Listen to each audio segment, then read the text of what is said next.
Hello, and welcome to Seaside Shadow's Spooky Story Sunday. I'm Evan. Today we are going to hear the tale of one of the most infamous unsolved murders in all of Connecticut history, the Shoebox murder. It all began on a morning in August of 1886, when a man named Edward Turrell was out walking his dog near a swamp in Wallingford, Connecticut. He spied a box that was secreted in a clump of bushes and was labeled to contain men's shoes. Now, he might have thought nothing more of it if his dog had not begun to sniff at the box and then whine and whimper uncontrollably. When Edward himself went and took a whiff, the odor was absolutely rank. He knew then that whatever was in the box, it wasn't men's footwear.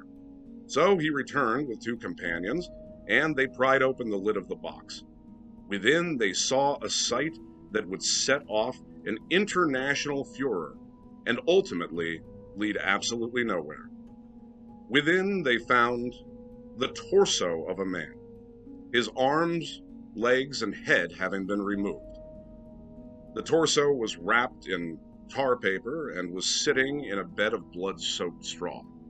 From the very start, there were conflicting facts, eyewitness testimony or lack thereof, and intense speculation, and all of this just served to deepen the mystery. For instance, while the victim was initially thought to be somewhere around 30 or 40 years old, upon further investigation, that was revised down to 25 years old.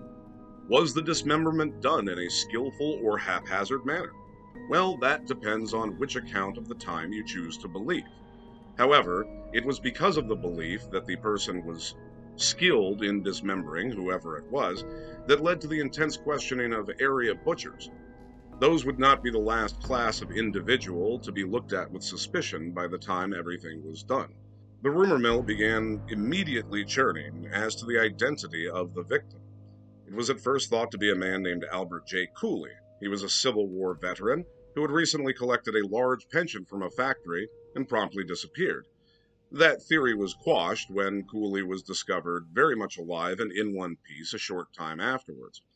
It was also thought that a youth named Charles Hall, a notorious arsonist for hire, might be behind it.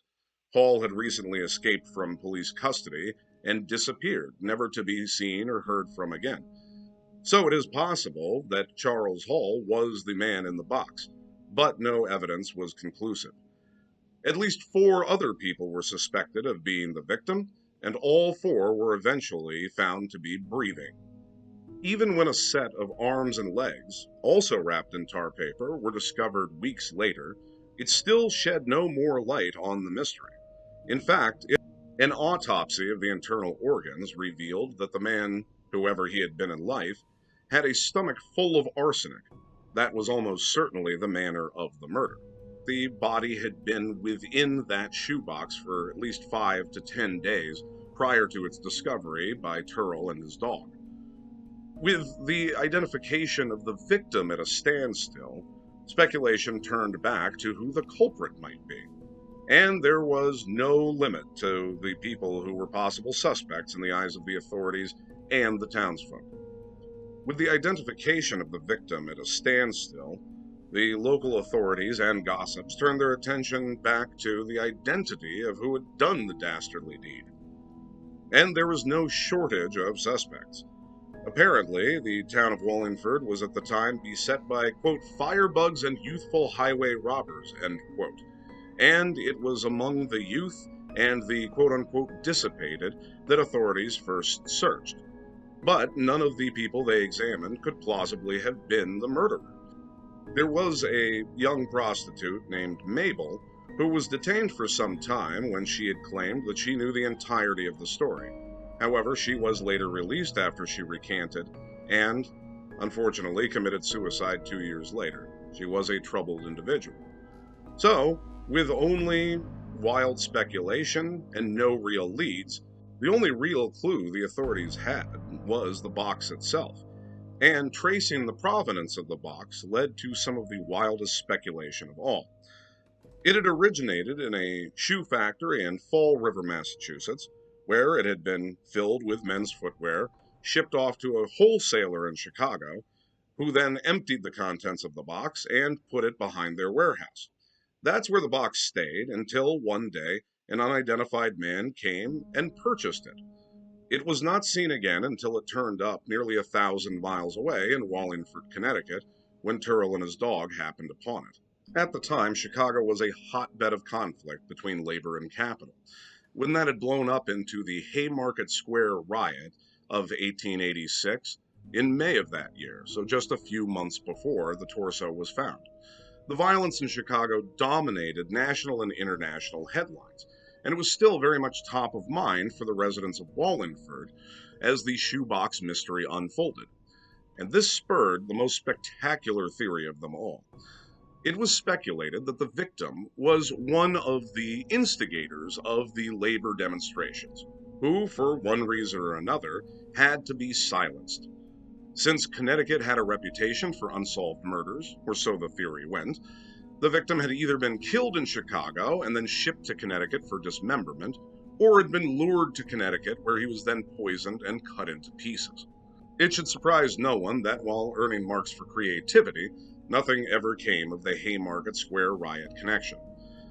The closest anyone ever came to unearthing the murderer's identity was via the report of one Miss Case, a young woman of reputed intelligence and good character, who told the local constabulary that, about a week before the box was discovered, a man, disheveled, grizzled, and wearing blood-stained clothing, had come to the door of her house asking for the location of a pond.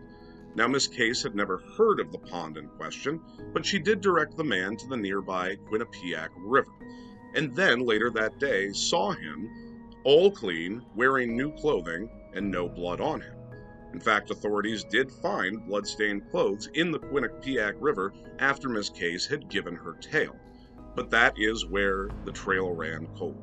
There is one man who claimed to know the entire truth, and who, indeed, plausibly could have. Danny O'Reilly, Wallingford's first police chief, claimed in an interview on the 40th anniversary of the discovery of the shoebox that he indeed did know the identity of the killer and all of the circumstances surrounding it. According to Chief O'Reilly, the murder had been committed in order to cover up another murder which had occurred in Fairfield County. However, Danny O'Reilly steadfastly refused to identify the killer in question, as he said the man was deceased and did not want to give any grief to the family of the perpetrator. So who was in the box? And who put him, or at least most of him, into it? Perhaps we will never know. A team of paranormal investigators with the Travel Channel show Kindred Spirits did manage to contact the victim in the afterlife. However, he was unable to give any clues as to who had done him in, if indeed he even knew in the first place. Again, he was killed by arsenic, not by dismemberment. One thing is clear. The mystery of the shoebox murder still haunts Wallingford and Connecticut to this very day. The swamp around which all of these events occurred has continued to be a hotbed of paranormal sightings and also true crime stories. You can conduct your own investigation, and a good place to start would be somewhere that's not listed as an official name on any map, but that locals in Wallingford and its surroundings know very well. If you would like to investigate, just ask them to direct you to Shoebox Road. Thank you for watching and for being a Patreon subscriber. On behalf of Shadows, I'm Evan, and we'll see you next time.